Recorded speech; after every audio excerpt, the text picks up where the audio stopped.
Hello, welcome to the Wonder and Wonder podcast. So, today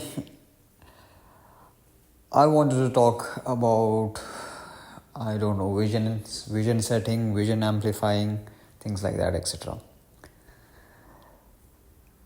You know, when I used to be in a school, I used to get a lot of people, my families, relatives, teachers. They used to ask, who do you want to become when you grow big? And you get this question in a school whole lot. You get questionnaires also, and you have to write it up, and then you have to draw whatever you want. And I remember in third, fourth, um, when you're giving your introduction, you are asked also to say about your ambition. And some people would say, I want to become a doctor, pilot, because becoming a doctor, you can earn money as well as you can save people and blah, blah, blah, blah. And I think growing up, the definition of who you want to become slightly, I think, changes and refines. You get a lot of new perspective also. And a lot of things we learn along the way. I thought I would share in this episode a few things about it. It's like, what game do you want to play? Every game is different. A cricket is not same as the football. A football is not same as the hockey. The players are different. The stadiums are different. The coach is different. The rules are different. And when you're choosing a career path also, it's a completely different games. The cost, the perks and benefits that you won't get but other career path might get, the endurance and the resilience and the pain. And I don't think people don't talk about it more often. I have some examples in my mind. For example, Evie, the secret agent, in her interview, she talks, about the resilience of a president. When you know that, when he comes to a meeting or when he comes to the White House, and in the TV, there will be commentators shredding the president. That he is dumb, he is that, he is this, he is this. And she says that to be the president, it's in and of itself a feat. And when you hear somebody just in front of your eyes shredding you, absolutely thrashing you, and then in that very next second, you have to go and give a speech. So this resilience and this endurance, some other examples that I have. I recently read that, surgeons, while performing surgery, they have to take care about their fluid intake, and they have to calculate their breaks, because you can't go halfway through surgery. And even the surgeries which is long lasting, maybe 6 hours, 7 hours, they sometimes have to wear diapers also. So I checked it out, and it is kind of true. And it's at a young age we say we want to become surgeon, we want to become a doctor, but this part, the discomfort and the level of pain that we have to endure, this no school teaches us. And even you look at the best players in the world, Khabib, you look at his training and how extensive his training is. You look at the training of Ronaldo, not missing a single day. Michael Phelps, the swimmer. even in cold, going into the cold water and training without leaving a single day. And in an interview of Steven, I saw him talking about, Justin Bieber at New York. People come and, living without privacy, and he's just saying, can you please not come to my home? And to live like that without privacy, every career path is a different game. Every career path you sign up for a discomfort. And no school is trained for that. No school is training the kids for that. In the interview also, he goes on to saying that Matt Moldings, the CEO of THC Group, or the Hut Group formerly, Matt Molding says that he goes to the kitchen to lay down in the floor so that, he gets the cold, and his body is so much warm because of the pressure and the tension. And Elon saving Tesla. Elon, in his experience, he says it's the most hardest thing that he have to endure, saving Tesla and SpaceX. So every career path has its own discomfort. And the question is, which discomfort are you willing to choose?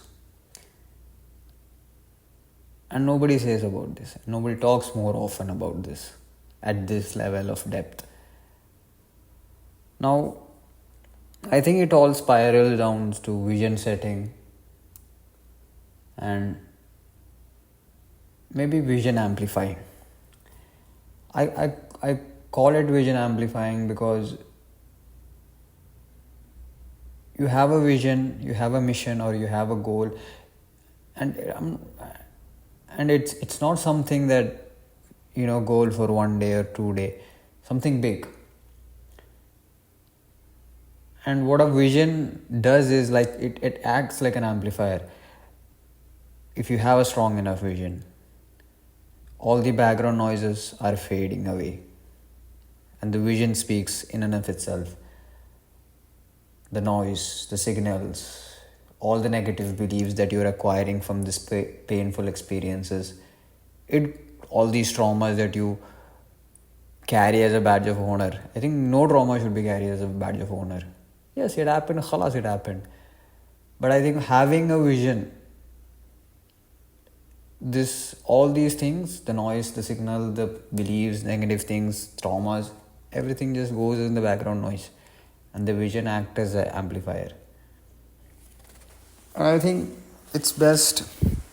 There is a clip recently that came across, and I saw it was Kevin O'Leary, and he talks about Steve Jobs and noise and signal. I'll just play the clip. The ones of you that will be successful in here will develop the ability to distinguish signal from noise. The distractions are called noise, and the signal is what your mandate is, whatever that is. I worked for Steve Jobs years ago developing all his educational software. And we would meet every quarter to determine development budgets. Steve was not a very nice guy. I remember one specific day in Cupertino in the old office, and I was there with my team, and he used to berate everybody. He was brutal. And one of my marketing team said, Steve, before we do the next version of Oregon Trail, which is going to cost $12 million to put out next quarter, of which you're going to have to pay at least 8 of it, we want to do some market research about the feature sets with teachers in 110,000 schools in America. And he went out of his mind. He said, they don't know what they want until I tell them what they want. I will decide what they want, and only I will decide. I couldn't take it anymore. I said, Steve, when you say that, you don't respect anybody in this room. And he said, are we making money? Are we growing share? Am I dominating in schools? Yes or no? That's true, Steve. He said, well, shut up. and let's just stay focused. That's 85% signal right there. Doesn't care what you think, doesn't give a damn, and is so focused on delivering results and how wildly successful he was. The modern day example of him, and the only man on earth that is 100% signal, is Elon Musk. He will walk away from a conversation if he doesn't feel he's gaining any useful information. He is 100% focused on signal, and look at what he's achieved, and he's not even finished yet. So this is what I want. So this was about noise and signal. I just found a clip. Now I want to talk about the negative beliefs and painful experience also. Like, it happened whenever you have a negative beliefs and a negative painful experience, you acquire beliefs from it, and it's hard to rewire all of those things, but eventually you will. Okay, one of the quotes that I came across of Teal's one, and I think in this quote it talks about parents, and it gives a good perspective. She says that when our parents demonstrate that they can't change any unwanted element of their life, and that we can't either, we often learn that no one can do anything about the unwanted elements of reality. We have a sense of powerlessness relative to things we don't like about our life. So, we decide to cope with this sense of powerlessness by either accepting unwanted realities and succumbing to a false sense of powerlessness about them, or we cope with it by refusing to see and accept unwanted realities and living in a dangerous fantasy, as if what we want to have be the reality is already the reality when it isn't. So Teal says about this, whatever our parents thought, felt, they are teaching us, and to them what is impossible, we subconsciously or unconsciously say to ourselves, okay, that's impossible to me also. And it's not just 1 year, 2 years. We live with our parents for so many years from our environment. It's conditioning for more than 5, 10 years, 10, 20 years, 25 years. And this hard rewiring should take place, and eventually. And you become a completely different person when after this hard rewiring, and slowly you rewire your brain, and people that know you but they don't know you. That's how things will become eventually. You become a completely different person. Now, there was also another quote that I read of Steel Swan, that you are one of a kind. There has never been nor there ever will be a being like you in existence. There is nothing ordinary about you or your existence. The only reason you feel as if you are an ordinary person is that you have chosen to hide the extraordinariness of your true self from the rest of the world. And your true self continues to say, set me free. It's hard to get to a point of rewiring. And then you become a completely different person. And that journey of being different, or because you have learned, not because of the imposter syndrome and things like that, because you deep down, you really know, okay, I don't want to do this, so I'm doing something different. This different person or this alien that you become, that is a journey in and of itself. And because you don't follow the normal man's or average man's path, because you know that an average man is broke and having $2,000 in the bank account, and you don't want to become that. So you do everything that an average man doesn't be. And when you go through that path, but your surrounding is still with average people, and then there is this gap. And when you are traveling in this path and they're telling you there's nothing, you will not reach anywhere in this month or next month or the next month or 6 months, and it will be true. Now you won't be anywhere in 3 months or 6 months, 8 months.